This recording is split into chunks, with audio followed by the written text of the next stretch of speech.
event that I have. I am so intrigued and impressed that the people that choose to show up in their vulnerability, to show up to say, this is who I am, this is my truth, and I'm going to stand 10 toes down in it.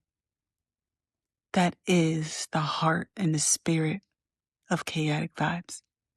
I met Drew at one of the Chaotic Vibes sessions, and I was so impressed with his mindset, with his ability to defend, articulate, and embody his belief system, and have an idea of where it came from, and own that this is how I interpret it, and this is how the seed was planted, and this is what grew. That is what I'm impressed about. We don't have to agree in the same ideologies. We don't have to agree in the same way of doing things, but we can agree on the end result. We can come together and understand that we can learn on how to do it better or how to get a clearer understanding. There is opportunity in the challenges. So I'm excited to introduce Drew, a young man that definitely impressed me. So enjoy this episode of Chaotic Vibes.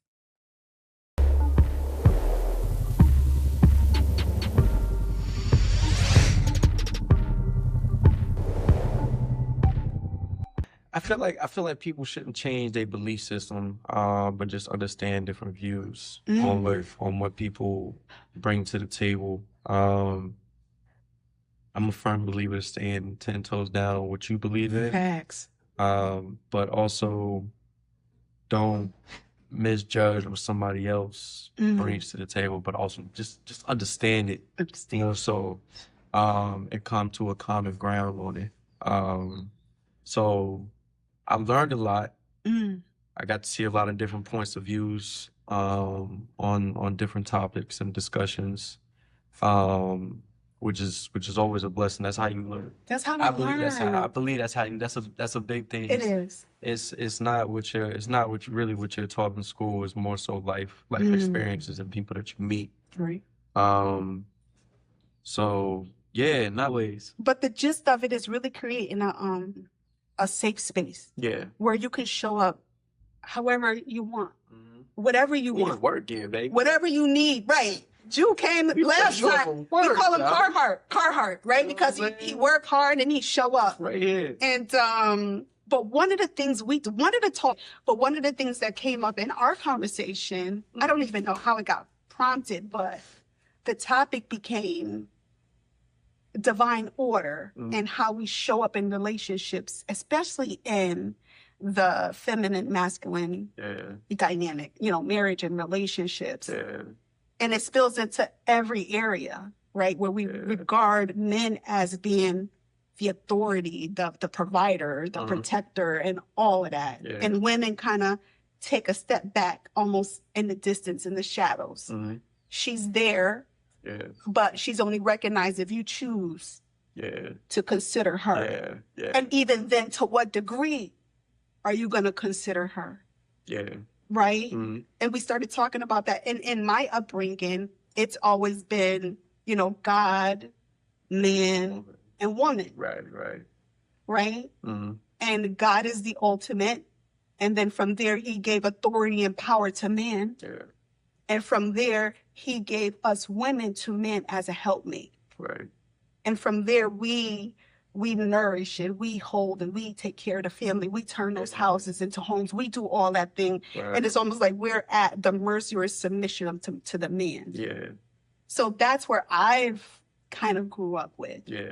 But I've also seen how society has changed and all of those, where now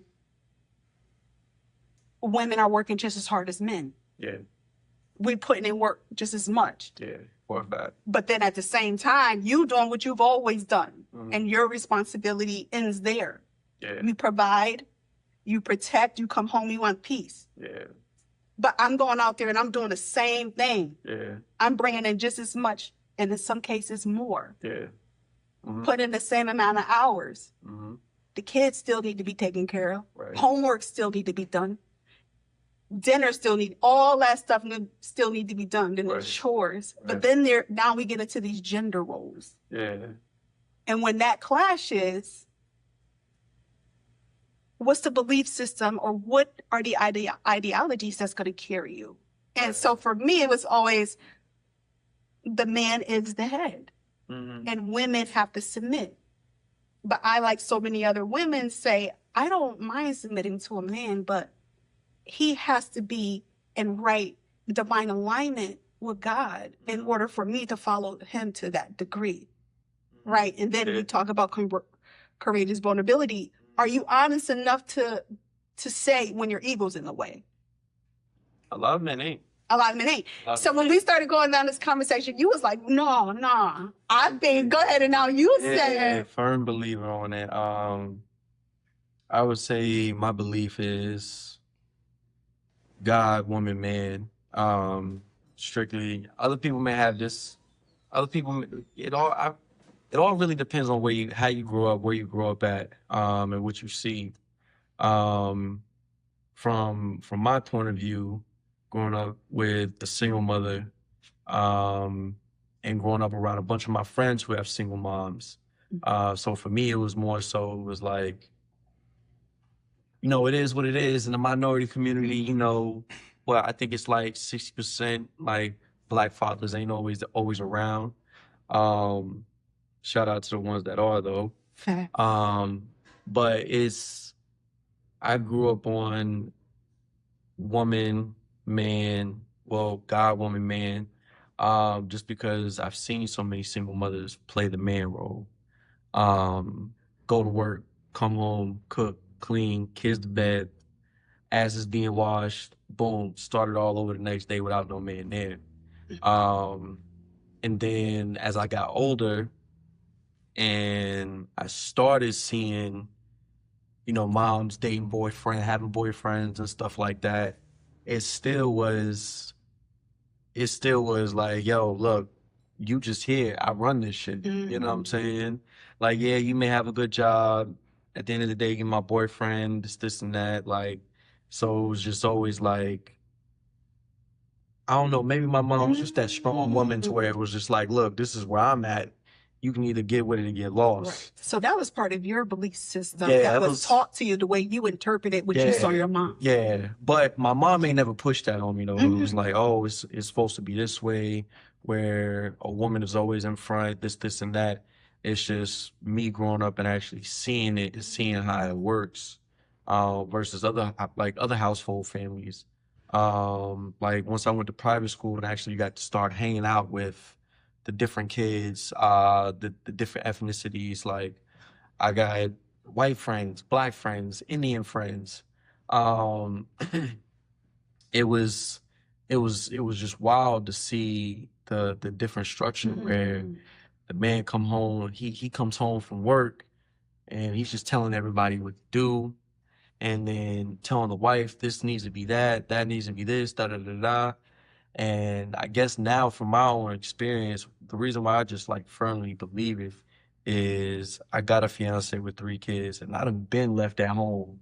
I said 3 kids, 2 kids. I done been left at home with 2 of them kids, yo. And that's a job itself. And there's just so much like just emotional things that you go through at the house where they crying, you gotta wipe ass. One minute they cool, next minute they not. So that's a whole job in itself. So it's just like me personally, for like a woman to actually go through all of that and still hold the house down, it's just like that's wow. To me that's crazy. Wow. Because like once my fiance came home from her little day break, doing her little shopping thing, hanging with her friends, and she walked through that door, I was just like, right. God damn, boy, thank God you're home. Shit. Like, right. But no, still a good time with the kids though. But it's a lot. It's a lot. So it's just like even nowadays for a woman to go to work and still come home and deal with that. And for the man to come home from his job and to sit back like, that ain't my job. Like, you handle that. That's crazy. Right. And still expect sex at night. Still expect her to have the energy to perform. Right? Still not deny. You know what I'm saying? And thus goes the cycle. You know? And you know what I'm saying? So like, even if she doesn't have a job and she's just dealing with kids all day, like, there's gonna be days where she just mentally and emotionally just ain't there. You know what I'm saying? Ain't there. So like, and so in that dynamic though, and it's interesting is that, because I was interested in how you came about that. And initially I thought maybe it was your cultural background where you were taught this. Nah. But now I hear you saying you weren't taught this, but us, like you, so many of us had a single mom and had men here or there, or they had their dads. Those that did have their dads in their life still lived under that ideology of man is always in charge. Right? So but you two grew up in this kind of environment, but you interpreted and internalized it different. Honestly, I believe, shooting it straight, I believe that women make really good decisions for their household. You know, they tap into honestly, women, I feel like they put themselves last. They put that household and their fiance, boyfriend, husband, whatever, they put them first based off the decision that they make. A lot of men won't admit it, that we make our decisions based off our ego. We put ourselves first before everybody else, believe it or not. A lot of motherfuckers will not admit that. They will not admit that. And it's an ego thing. So it's like. But can I pause? Go ahead. Yeah. That's insightful to me as a woman, because I don't know the thought process of a man. But what I will say, a lot of men that I know and respect, men at the same time, they make a lot of sacrifices for the sake of the family. They do. Right? You give up your luxuries, you give up your name brands, you give up a lot of the things that you used to. See a lot of But men. I'm just saying you do, in the men that I see, but my point was, I never hear you guys complain about it. Meaning what my experience is, I see men make a lot of sacrifices for women and they never complain about it. Their satisfaction is, I've provided, I've protected, I've guided. And they find enough satisfaction in that.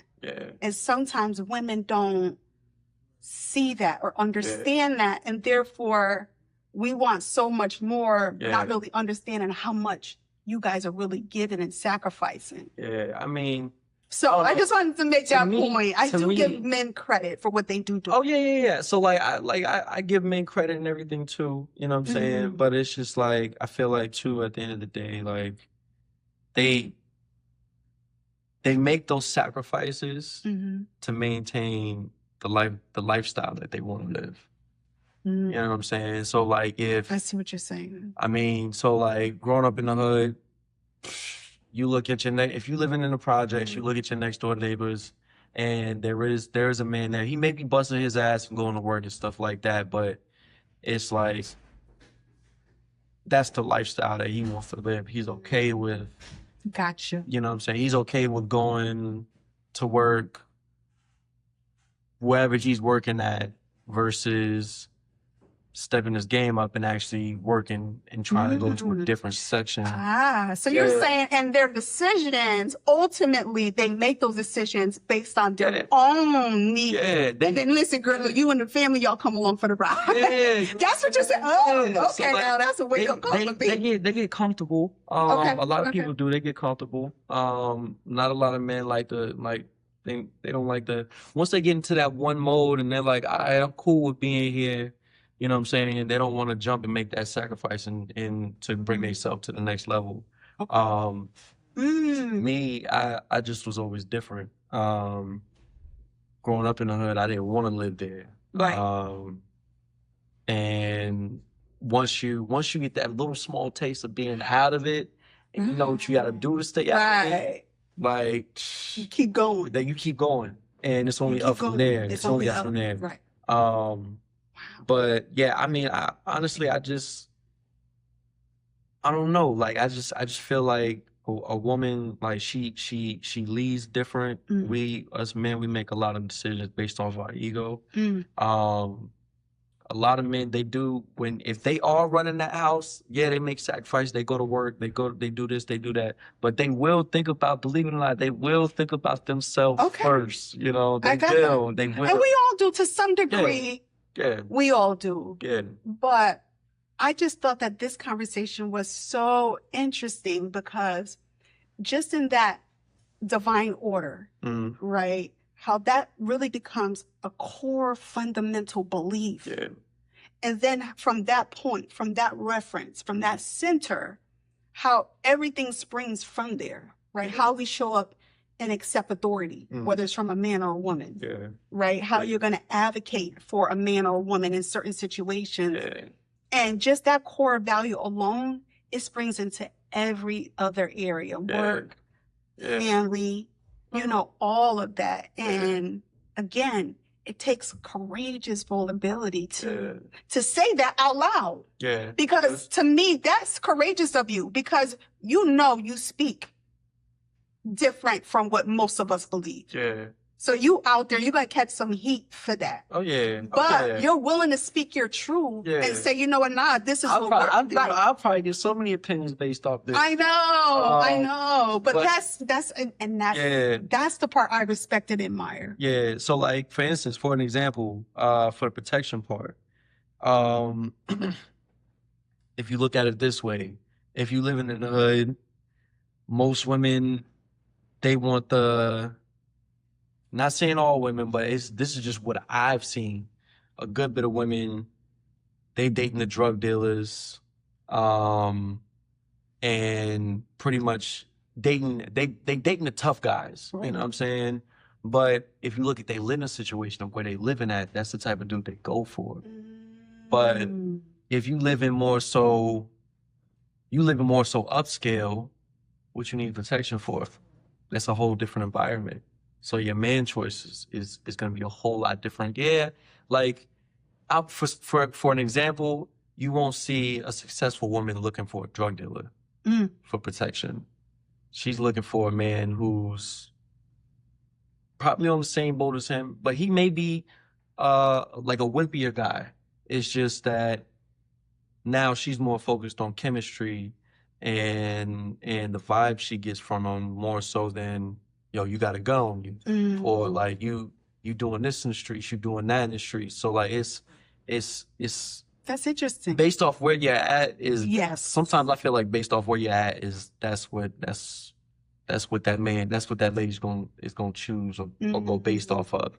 Because like you go to an upscale restaurant, if I walk to a bodega and I run up on a shorty and I'm talking to her and I don't even look like I smack somebody, I'm not gonna get no play, you know?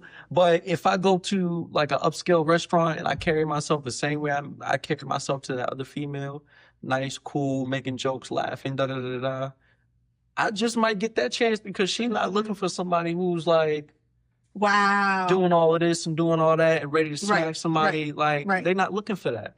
So but that's powerful too, because basically you're standing 10 toes down on what you believe, right? Yeah. And then the other thing is you're willing to live that truth, right? And in your mind, you understand how people move, right? You know, where you understand where you're from, and where you are mentally, not just physically, but mentally too, right? Because when you choose that, that lets you know. So even though you are most men make the decision for the household, but I'll never make the decision without my fiance's input. I'll never do that. Right. I'll never say, "Oh, now we paint the walls black in here," right? Because that's my favorite color. Right. A lot of people will do that. A lot. When it comes down to like me and my fiance's bedroom, I tested it and I was like, "Yo, we should do the walls this color," and she was like, why that color? I was like, I don't know.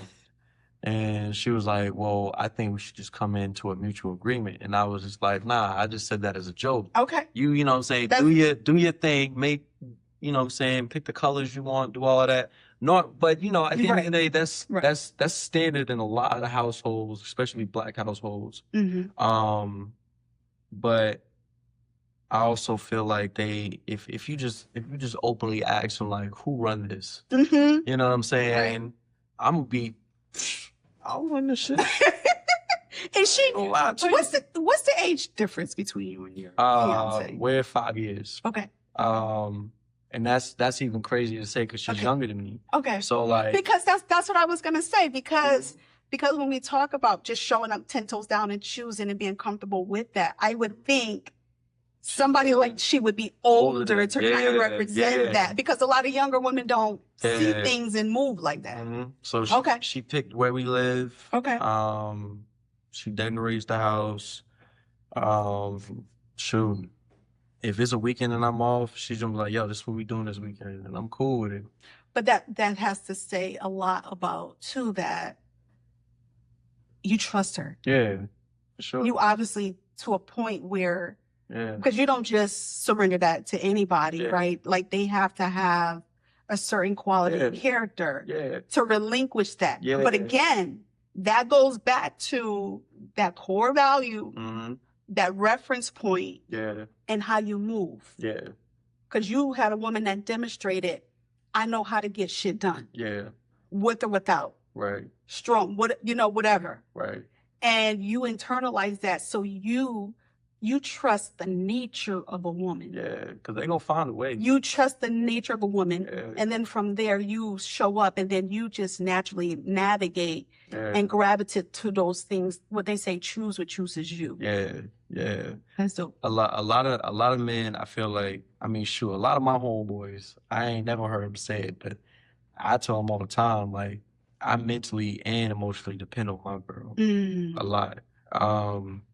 Shoot, I mean, you come home from a hard day at work, you ain't walking through the door like, yeah, I love my kids and everything. Yeah, they make me happy. You know, front door hero, all of that coming in. Yeah, But like, when it's all said and done, once you finally get that relaxed, is when you sitting by your girl and it's just like, I gotta play devil's advocate right now. You know what I'm saying? I gotta play devil's advocate because I know some people are gonna say so. And this is all due respect, right? Yeah. So, but playing this role, right? Where does the masculine energy, or where does the dominant part in you show up? Or you feel like it doesn't have to. We always meet in the middle. You may have caught some slack or whatever. Conscious from homeboys all the time. But how do you speak to that? Like, how do you? Well, my masculine part is I go out and I go get that bread. That's when my masculine part come in. Right. And I got 2 daughters, so like, and I live in a household full of women. So it's just like a real man is gonna come home and turn that off. Like, being that I got girls, like I ain't got time to be masculine walking through the house. Oh, no, like you got girls, like tap into your emotional side. Like when you got girls, you ain't got time to be big bad, this and that. Nah, that's not how you. Me personally, I don't think that's how you treat girls. You know what I'm saying? Like, I'm a firm believer. No matter what they do, you know what I'm saying. Always hug your daughters and tell them it's always gonna be all right. You ain't got time to be. Because, I mean, if you coming home and you, like, I don't know, I'm just a firm believer where if I'm coming home and I'm being the cool, laid-back dad, you know what I'm saying? Like, I'll assert dominance when they mess up. But it's not one of those things where I'm going overboard. It's just like you give them that look like, yo, come on, man. Right. You know what I'm saying? But, like, it's more so, like, it's just I'm pretty much trying to show them what to look for and what they should be coming home to. Gotcha. So it's like, if I'm walking in the house mad as hell, or y'all need to do this, y'all need to do that, that's what they're gonna look for in there. So how do you show up in a space where you feel strongly about something and she feels strongly about something that's completely different? but in your hearts of heart, you know that this is the right thing. Like, how do you navigate that? Like, has there been a time you just had to put your foot down and say, listen, this is how it's going down? Or has it always been mutual and it's always worked out? I'm just curious. Honestly, I don't think I've ever been in that situation. Okay. I just feel like me and my fiance, we got that understanding to where like she knows what I don't like, I know what she don't like, and I feel like before we even put our, I guess you would say, put our voice out there, it's just like I already know what she ain't going for. She know what I ain't going for. I love it. So it's like, okay, that's dope. So she'll say, well, let's do this. Like, for example, like if we choosing somewhere to go out to eat, like it's just like, I'm always like, yo, what you want? The natural thing of a female, what you want? I don't know what I want. And then when I'm like, all right, well, let's do this. Now I don't want that, but you just said you didn't know what you wanted. Right. So it's like, we got like this little thing where if one of us is feeling strongly about something, we'll be like, all right, well, give me three things, and I've decided out of the three things. So it's like, I love it. So if when it comes to something to eat, she'll be like Mexican food, American food, or Japanese, and I'll be like, all right, cool. That's what you feeling right now. I'll pick one of the three, and I love it. And then it goes from there. But and you're how old again? 32. Yo, 32. That's impressive, and that's why I was just so intrigued with our conversation. Intrigued with the mindset. Yeah. Because you're so young, and some of us, we don't get it. Either we never get it or we get it late. You know what I'm saying? And how many marriages and how many households and how many all those things suffered because we're always either on this ego trip or we have these belief systems that no longer serve us. And when it starts whooping your ass from left and right, at what point do you challenge your belief system? Right? So I appreciate your vulnerability and being willing to say, yo, this is what it is, 10 toes down. And that's what chaotic vibes is. You know, everybody that didn't get invited to, you know, my events. You see. You know what I'm saying? I mean, because when I definitely voiced that, I did get some clash back on it, but it wasn't like negative. It was more so like, well, why you feel like that? It's respect. It's respect. So I love it. And thank you for that. And I look to see you at more events and whatever the follow-ups happen is, because you know you're going to catch the stuff for this shit. I want more. Yeah, I know I'm going to catch it. I know I'm going to catch it. But it's all good. We stand 10 toes down. But I will say, like, if you tap into that side, and not every female is built to even take that role. Like there's a lot of females that aren't like mature enough, like they're in a different mindset, different mind space. So it's not like, so I know some dudes gonna be like, nah, bro, my girl could never. It's just there's certain ones out there, you know what I'm saying? And that's pretty much what you gotta go off of. But like mine, like I know I can leave my house for 3 days straight and everything is gonna be good. But like, yeah, it's just if you turn off the ego and trust your girl, like I said, women they do amazing things, and when it comes to like finding a way, they find a way. Like I can come home with no money and the rent needs to be paid, and she will find a way. And that's the part is, like you said earlier, we can learn from each other. Right. And you got to be willing to be open. You got to be willing to admit that maybe there is something better. Right. And come to the table, and you can still have your belief systems, but release your grip a little bit more. And learn to look at yourself first. I mean, there's nothing wrong. There's nothing wrong with leading from behind. There's power in silence. You know what I'm saying? Yeah, there's a lot of power. It is. So like, if I know I'm bringing home the money to make sure everything is taken care of, I do my utmost part to make sure that my girl is not like make her feel like that she's not doing anything. So it's just like one of them things where it's just like, yo, you tell me what's going on. We got this, we got that, we got the finances to do this, this and that. You tell me what's going on. So it's just like that's one way that I make her feel like comfortable in being in that stay-at-home mom mode.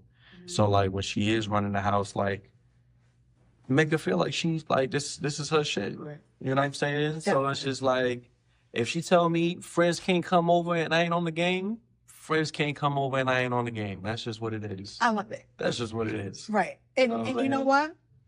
That's how it works.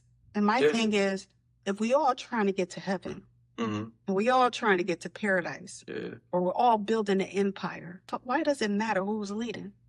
As long as you're leading where you are, whatever you have, make sure you put that shit forward. If you're focused on the goal, then that petty shit, you go out the window. Right. But we got to get the egos out the way. Right. We got to be honest with ourselves. So thank you, Drew. I can't wait to have you I need back. another episode. This is good.